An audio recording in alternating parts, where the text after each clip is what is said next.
অনুরাগ নামে হয়ে থাকে এই আশীর্বাদটুকু করবেন। দুইটা কথা কম, সবাই একটু আস্বাদন করুন, একটু আপনাদের সঙ্গে কীর্তন পরিবেশন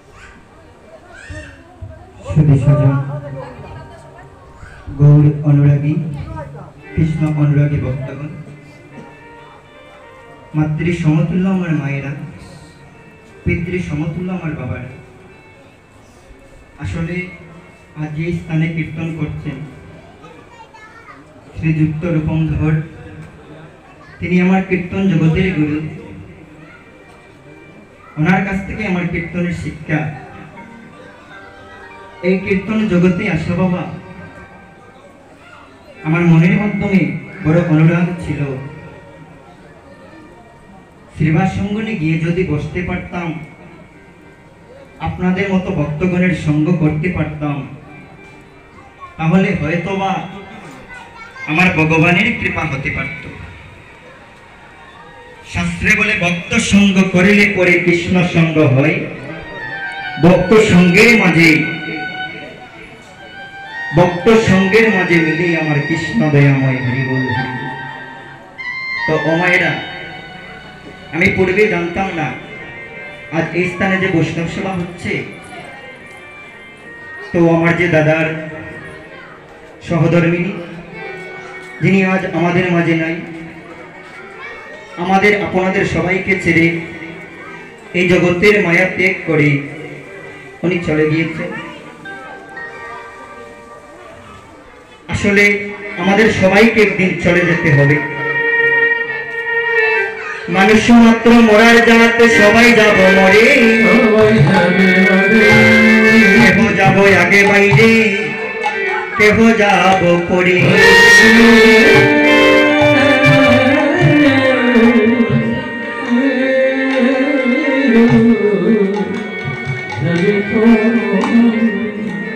তো সবাইকে একদিন যেতে হবে। আজ আমি যাব, কাল আপনাকেও যেতে হবে। কারণ এই জগতে আজ চন্দ্র আছে, কাল নাও থাকতে পারে। আজ সূর্য আছে, কাল নাও থাকতে পারে। কিন্তু মৃত্যু, এই জগতের পরম সত্য হচ্ছে মৃত্যু। একদিন মৃত্যুর স্বাদ সবাইকে গ্রহণ করতে হবে। এই যে মায়ের আগে ওনার মেয়ে চলে গেলেন, আবার ওনার দুটি সন্তানকে রেখে চলে গেলেন।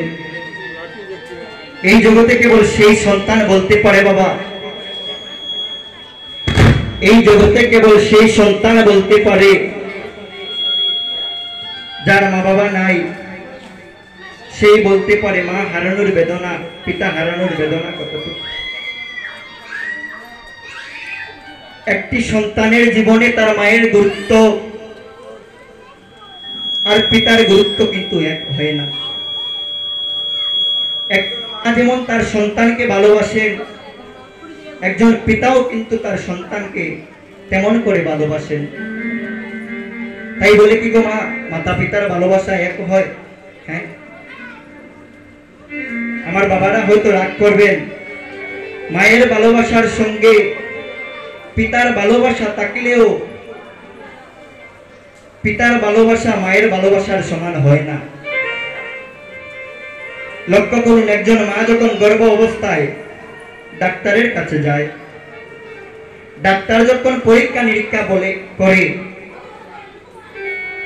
স্ত্রীর স্বামীকে বলে, ওগো আমরা পরীক্ষা নিরীক্ষা করেছি, আমরা যদি আপনার সন্তানকে বাঁচাতে চাই তাহলে আপনার স্ত্রীকে বাঁচাতে পারবো না।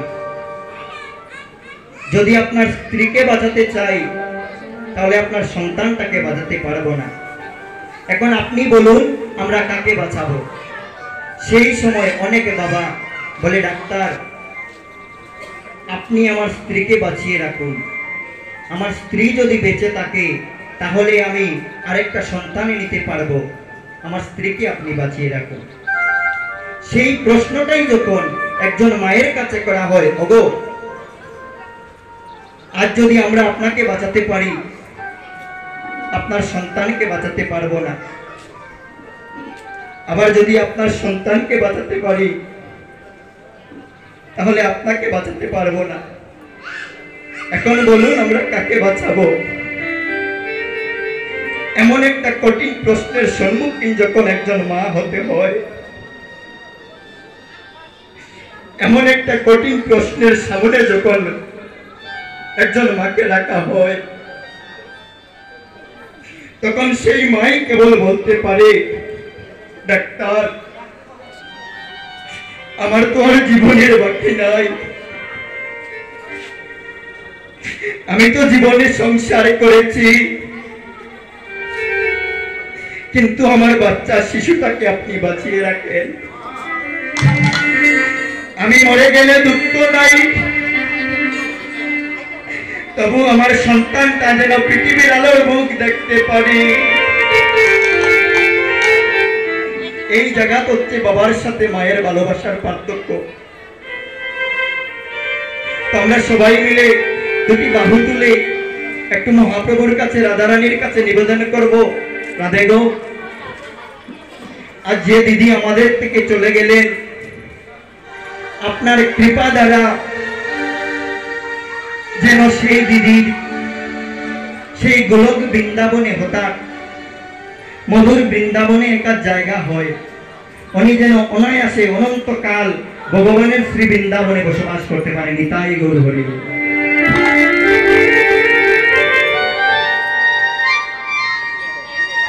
তো আমার নাম বাপ্পন চন্দ্র। আমি পূর্বে 2 বছর কীর্তন করেছিলাম, তারপরে আমার আর ভক্ত সঙ্গ হয়নি, ভাগ্যক্রমে আমাকে চলে যেতে হয়েছিল প্রবাসে। আমি ভাবতেও পারিনি আজ আপনাদের মতো ভক্তগণের সঙ্গ করতে পারবো। আর জানি না কবে আমার এমন দিনও হবে, এমন শুভ দিন কবে বা হইবে, মরুতে বইবে নদী, সেবার আমাকে অসম্ভব